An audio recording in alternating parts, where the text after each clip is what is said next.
the 46th President of the United States, Joseph R. Biden, Jr. Chief Justice Roberts, Vice President Harris, Speaker Pelosi, Leader Schumer, Leader McConnell, Vice President Pence, and my distinguished guests, my fellow Americans. This is America's day. This is democracy's day, a day of history and hope, of renewal and resolve. Through a crucible for the ages, America has been tested anew, and America has risen to the challenge. Today, we celebrate the triumph not of a candidate, but of a cause, the cause of democracy. Once-in-a-century virus that silently stalks the country.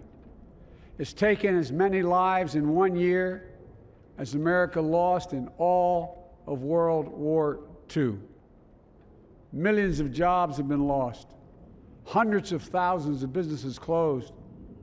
A cry for racial justice, some 400 years in the making, moves us.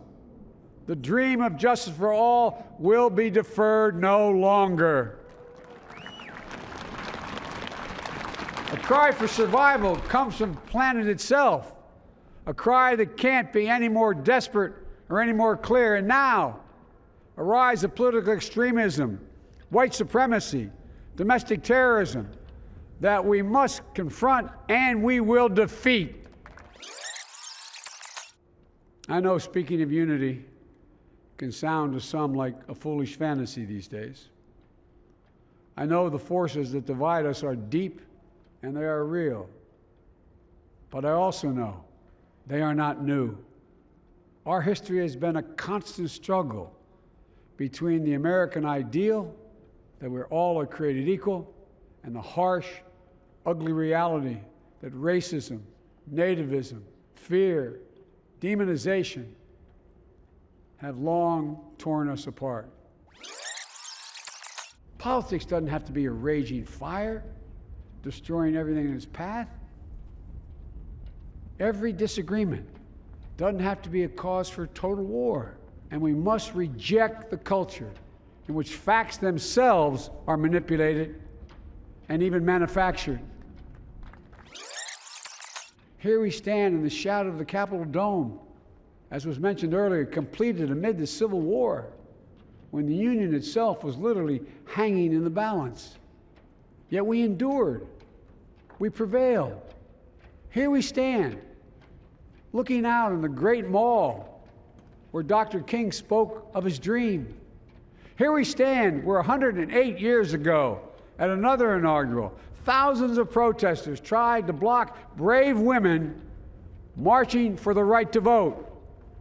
And today, we mark the swearing in of the first woman in American history elected to national office, Vice President Kamala Harris. Don't tell me things can't change. To all those who did not support us, let me say this. Hear me out as we move forward. Take a measure of me and my heart. And if you still disagree, so be it. That's democracy. That's America. The right to dissent peaceably within the guardrails of our republic is perhaps this nation's greatest strength. Yet hear me clearly. Disagreement must not lead to disunion. And I pledge this to you. I will be a president for all Americans. All Americans. Those 400,000 fellow Americans, moms, dads, husbands, wives, sons, daughters, friends, neighbors, and co-workers. We'll honor them by becoming the people and the nation we know we can and should be. So I ask you, let's say a silent prayer for those who've lost their lives and those left behind, and for our country.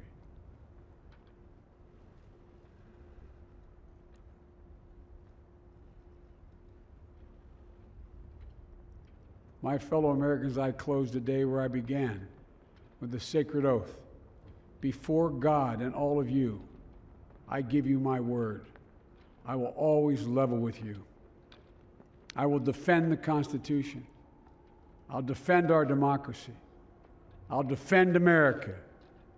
And I'll give all of you, keep everything I do in your service, thinking not of power, but of possibilities, not of personal interest, but the public good. And together, we shall write an American story.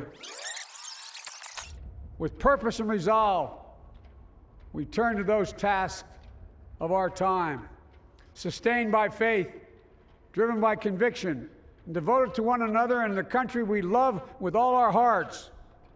May God bless America, and may God protect our troops. Thank you, America.